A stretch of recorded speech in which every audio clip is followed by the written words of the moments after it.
Hola, soy Fátima, R2 de Enfermería Familiar y Comunitaria del Centro de Salud San Luis, Sevilla, y voy a continuar hablando un poco sobre el abordaje LGTBIQ+, en el que trataremos temas como son las barreras de acceso que se encuentran este tipo de personas y cómo establecer estrategias de comunicación. Específicamente hablaremos un poco acerca del hombre y de la mujer en este aspecto y finalizaremos hablando un poco sobre la diversidad sexual, afectiva y de género.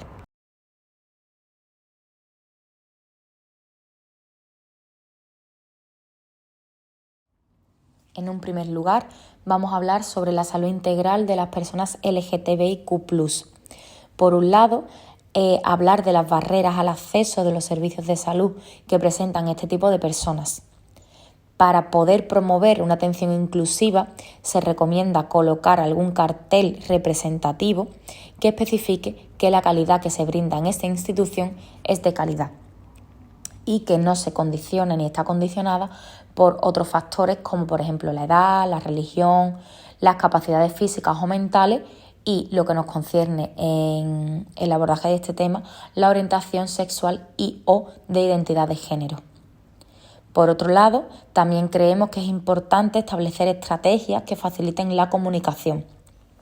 por lo que es recomendable capacitar al personal sanitario que vaya a estar en contacto con este tipo de personas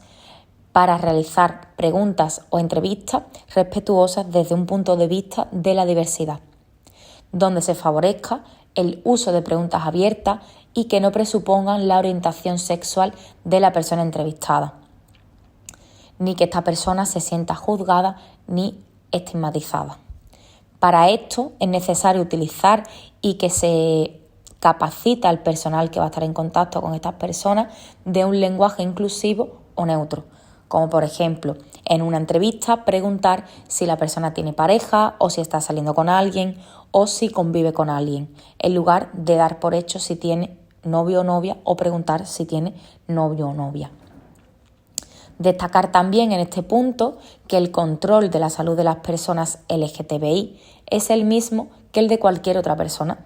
más allá de algunas particularidades que se deban de tener en cuenta según la información que requiera dicha persona en cuestión en la consulta o por algún motivo que alerte al profesional en la consulta.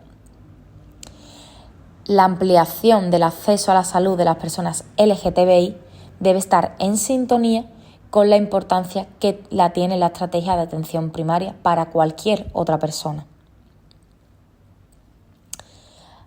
Ante consulta de personas trans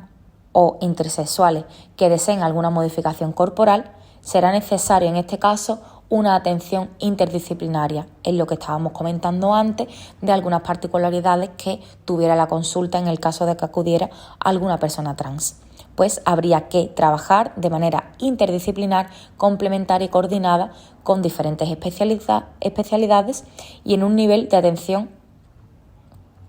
distinto al nuestro, como con los servicios de infectología, clínica, ginecología, cirugía, urología o endocrinología, para asegurar que esta persona recibe una atención integral.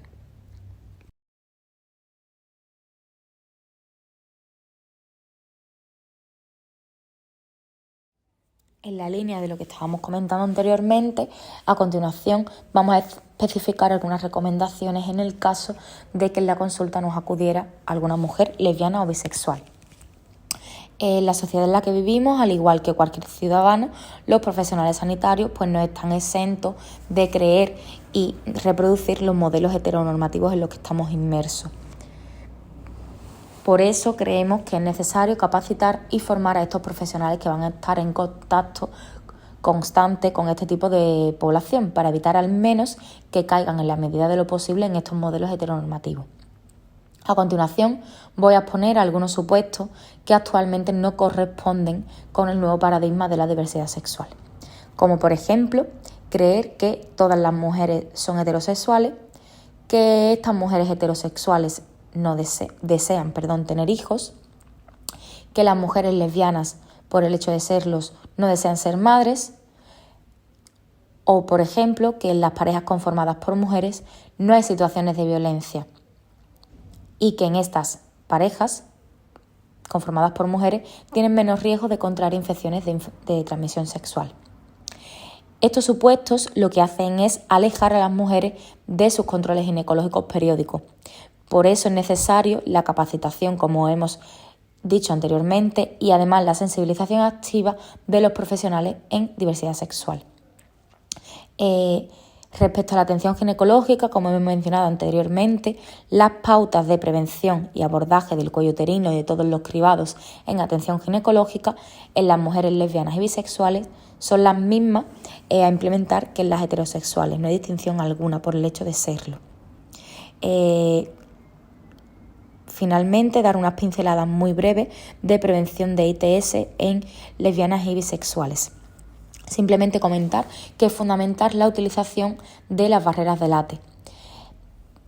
Aparte de esto, no hay distinción ninguna entre las recomendaciones que se le da a una mujer heterosexual o lesbiana, ya que las prácticas orofaringias no dependen de la orientación sexual.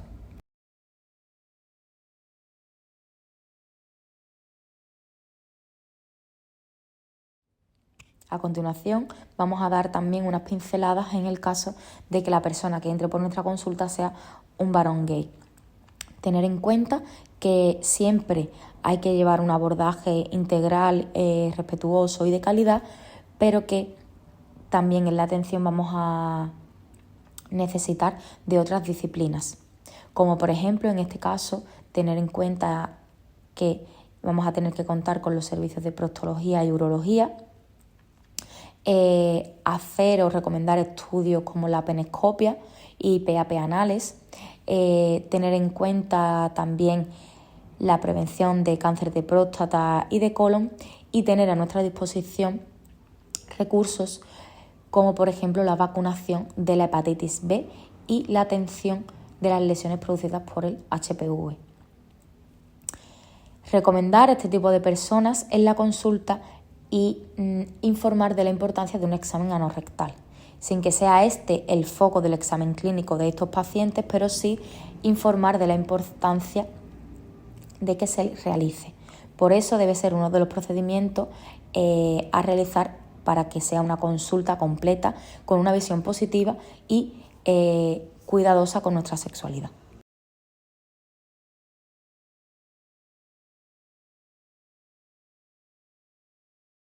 A continuación vamos a hablar acerca del paciente mayor LGTBI en la consulta, teniendo en cuenta de que los adultos mayores, por el hecho de serlo, se considera ya en sí una población vulnerable.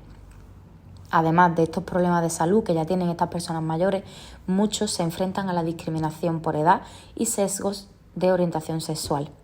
Actualmente nos encontramos ante una población envejecida con una gran cantidad de población mayor de 65 años, estimándose que en un futuro no muy lejano, 1 de cada 13 ancianos será LGTBI. Según un informe del estudio del Instituto de Medicina, se ha establecido que los determinantes sociales entre los ancianos LGTBI son, entre otros, el estigma, la discriminación y la violencia. Se ha realizado un informe de consenso del Instituto de Medicina sobre el estado de la salud LGTBI, buscando movilizar a la comunidad de la salud para entender las necesidades de salud específicas que necesitan las personas LGTBI. En concreto, hay que tener en cuenta que las personas LGTBI son menos propensas a tener hijos que los ancianos heterosexuales, por lo que condicionará un menor apoyo o cuidado de sus hijos adultos cuando lleguen a persona mayor, a adulto mayor, lo que puede llevar a un aislamiento social. En esta era en la que nos encontramos de atención al paciente, los proveedores de salud necesitamos entender el concepto de familia de elección entre la población LGTBI.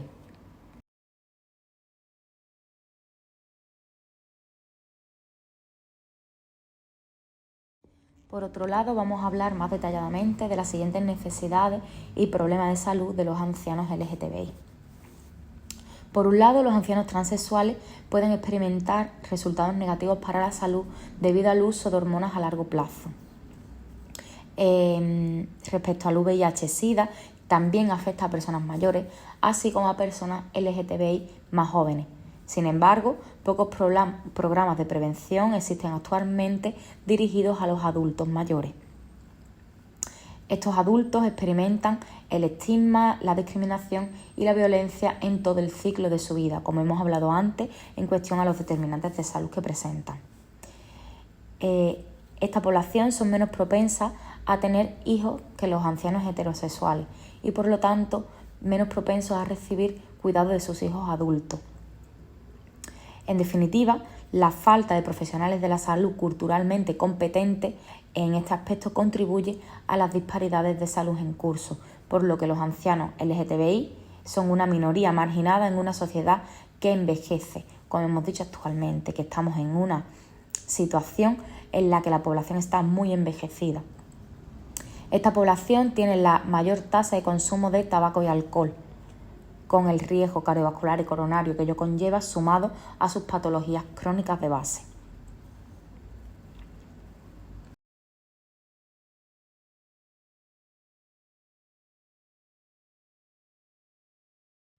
Para acabar un poco con el abordaje LGTBI en todo el ciclo vital, incluyendo al paciente mayor, vamos a dar una serie de recomendaciones a tener en cuenta. Empezando por la necesidad de crear una cultura profesional en torno al género, creando un marco integrador de encuentro para las diversidades sexuales y de género. Esto implica espacios de encuentro entre la comunidad profesional y el colectivo LGTBIQ en cada uno de los niveles, con el fin de identificar su impacto y las posibles situaciones de exclusión y discriminación, así como herramientas para abordarlas. En un segundo lugar, creemos necesario la planificación e implementación de programas y políticas públicas que aproximen a la población LGTBIQ. Estas estrategias de aproximación deben acompañarse de estrategias de formación que puedan acoger la demanda que aquellas contribuyen a generar. Dado que la formación es un proceso largo y complejo, requiere de estrategias que la acompañen en el corto y en el medio plazo. Entre ellas están los protocolos como herramienta de apoyo, orientada a evitar malas praxis o praxis que generen exclusión en torno a temas concretos, como por ejemplo la prevención de ITS, monitorización de los tratamientos hormonales, el seguimiento de distintos tipos de cánceres y la actuación ante la violencia intragénero. También otra recomendación a tener en cuenta en el nivel de la atención sociosanitaria es que será necesario que los profesionales cuenten con espacios donde revisar cuál es el perfil del usuario y cuando no pretende ser cis heterosexual se deberá establecer mecanismos de aproximación hacia la comunidad LGTBI, como hemos comentado anteriormente, para evitar una mala praxis. También se debe realizar un cambio en la fisionomía de los centros, incorporando símbolos que transmitan un mensaje de cercanía y respeto a los derechos de la población LGTBIQ, funcionando como mecanismos de invitación. Otro aspecto importante es implicar la presencia de personas LGTBI en campañas dirigidas a población general, lo que da a entender que, entre comillas, la población general está compuesta también por personas LGTBI. Por último, y aspecto que consideramos más importante a tener en cuenta, es el trabajo comunitario, que permite conectar los espacios sociosanitarios con otros espacios sociales y transmite un ambiente más cercano a la población.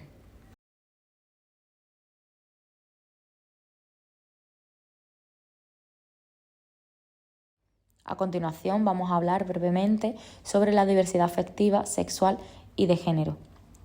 Decir que son las distintas expresiones que las personas pueden asumir y experimentar a lo largo de su vida, más allá de lo que está culturalmente normalizado,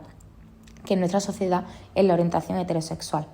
En este contexto, la orientación heterosexual se transforma en una opción más entre los múltiples modos que visibilizan las identidades y siglas LGTBI y su capacidad de relacionarse tanto afectiva como sexualmente.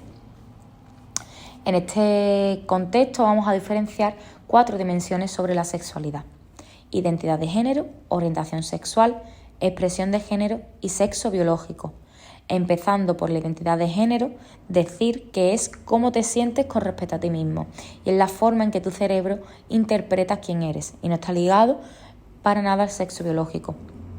La orientación sexual se refiere al tipo de persona con el que te sientes atraído, tanto física, emocional, espiritual y espiritualmente. En cuanto a la expresión de género, se basa en cómo expresas tú tu género, se basa en los roles tradicionales de género e incluye la forma en la que te vistes, en la que te comportas y, por último, el sexo biológico, que comprende las características físico-biológicas que diferencian a los individuos a nivel sexual, incluyendo órganos, hormonas y cromosomas.